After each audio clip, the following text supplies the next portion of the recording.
Only 7 people were in that room. 7 people who watched something happen that defied every rule they thought they knew about combat, about strength, about what a human body was capable of doing in the span of a single exhaled breath. None of them spoke about it publicly, not for years, not until the last of them.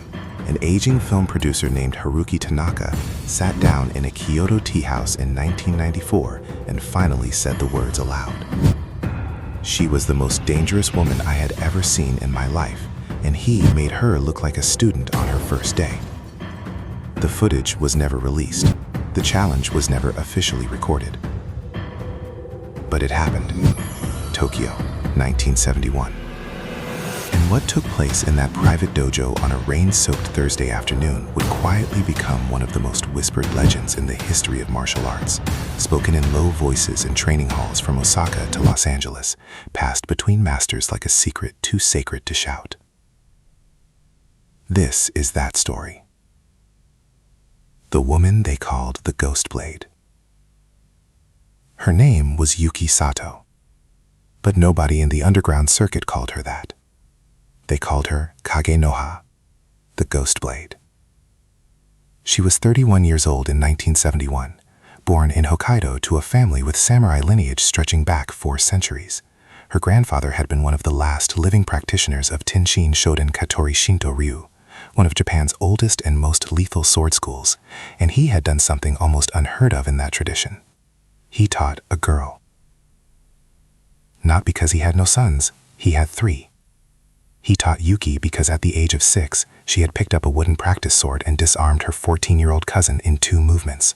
Her grandfather watched from across the courtyard and said nothing. He simply walked inside, made tea, and the next morning her training began. By the time she was 20, she had mastered 3 separate systems of classical Japanese swordsmanship. By 25, she had transitioned those blade instincts into empty-hand combat. Her striking precision, her spatial awareness, her ability to read an opponent's body before their body even knew what it wanted to do, all of it forged in decades of the most disciplined martial training Japan could produce. She had never lost a confrontation. Not once. And when Bruce Lee arrived in Tokyo in the autumn of 1971, there to meet with film producers, to discuss projects, to do what he always did when he entered a new city, which was quietly study everything, Yuki Sato heard about it. And she felt something unfamiliar stir in her chest. Not fear. She didn't know fear in the way most people did. It was curiosity. Sharp-edged. Dangerous. She had heard the stories about the Chinese American from Hong Kong, the actor, the one they said moved like electricity, the one the martial arts world was beginning to speak about in tones usually reserved for myth. She didn't believe in myths. She believed in testing. The meeting was arranged through a mutual contact, a man named Takeshi Mori, a martial arts promoter who operated in the gray space between legitimate sport and underground challenge culture. He knew both of them, he respected both of them, and when Yuki came to him and said she wanted to meet Bruce Lee, not for film, not for conversation, but properly, Mori felt the hair on his arm stand up. He almost said no. Then he thought about what it would mean if he said yes, what he might witness. He said yes.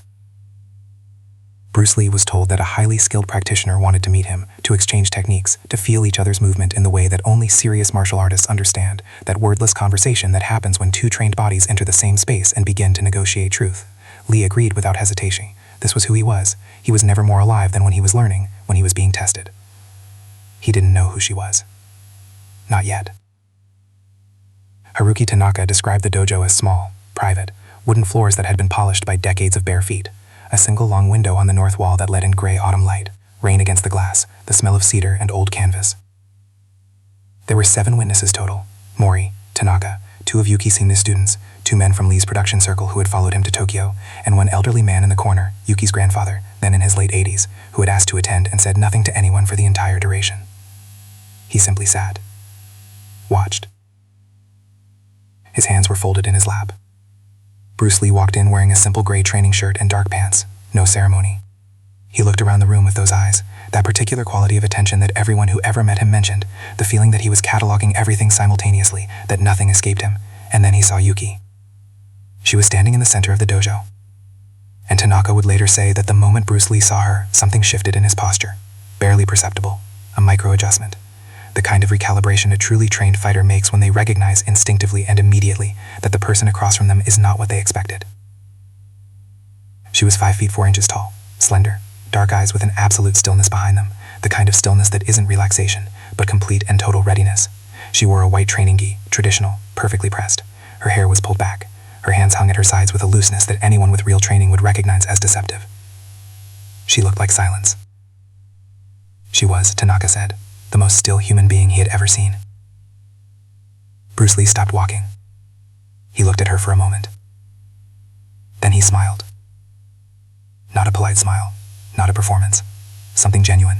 The smile of a man who had just been presented with an interesting problem and felt genuinely delighted by it. He bowed. She bowed. And the room changed.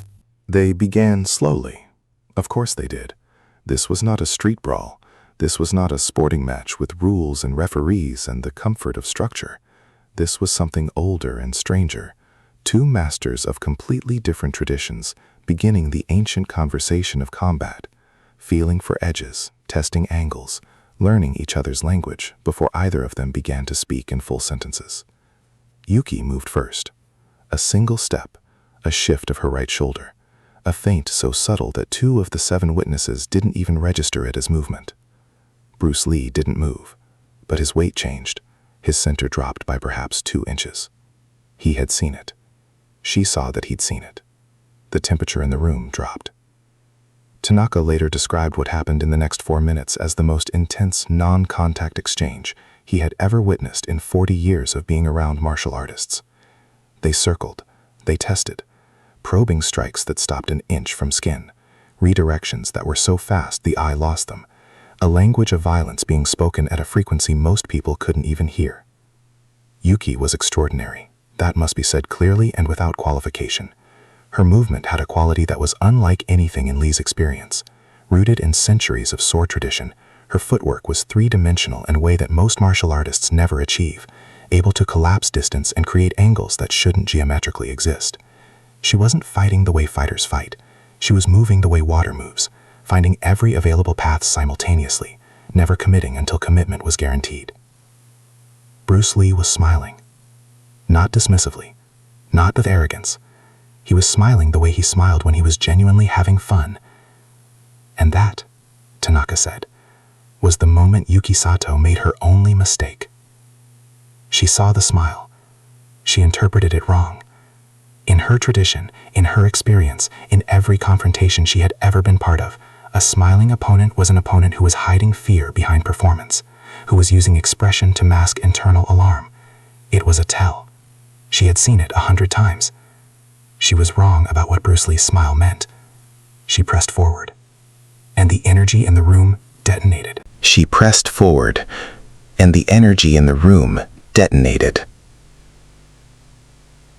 3 seconds that rewrote everything. It happened in the space between 2 heartbeats. Yuki launched, and when Yuki Sato launched, truly committed, fully released, she was something terrifying to witness. Tanaka would spend the rest of his life struggling to describe it accurately. It wasn't aggression, it was precision made violent, a strike combination that had been refined over 25 years of daily training, pulled from the muscle memory of a lineage that predated modern Japan, delivered with the kind of mechanical certainty that doesn't leave room for error. Her lead hand came in first, a probe, testing his guard line.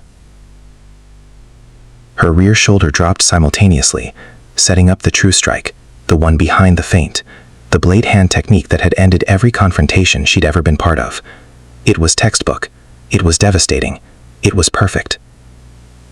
It never arrived. Bruce Lee was no longer where she had aimed. Nobody spoke. This is the detail every single witness confirmed independently across the decades.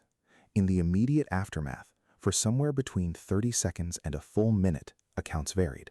Absolutely no one in that room made a sound.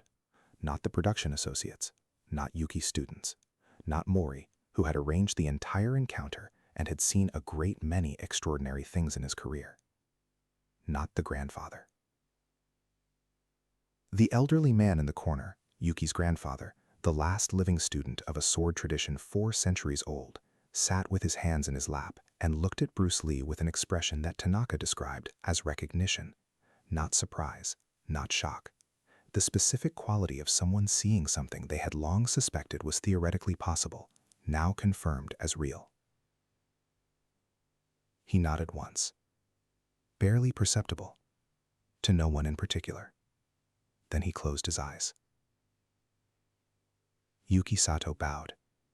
It was a deep bow, a real one, the kind her tradition reserved for moments of genuine deference, not the polite bowing of ceremony, but the bow of acknowledgement, the bow that says, "I have encountered something I must reckon with."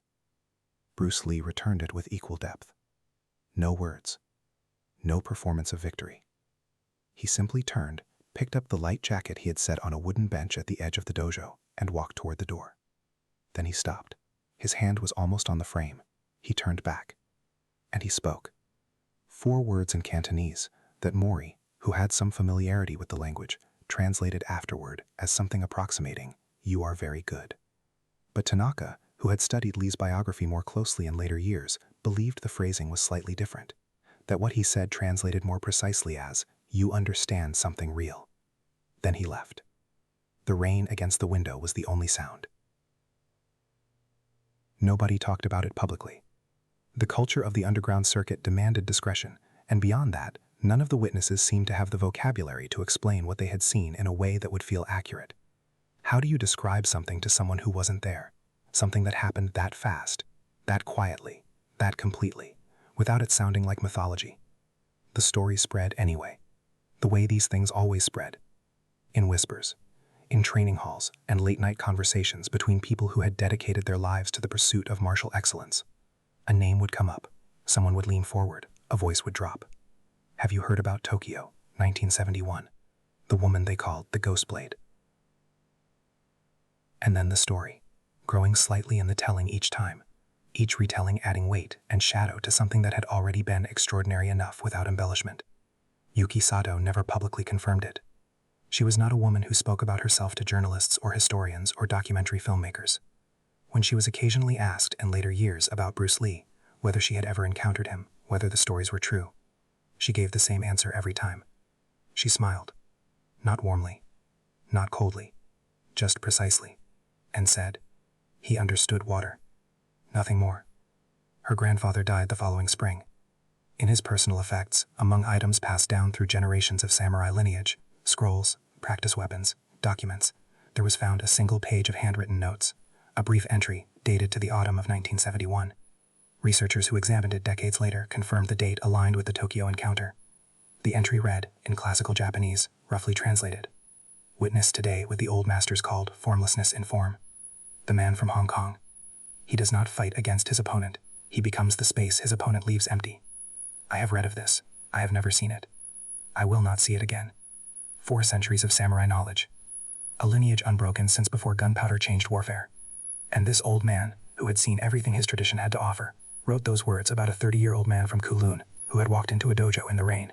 Here is what the story is really about. Because it isn't about winning.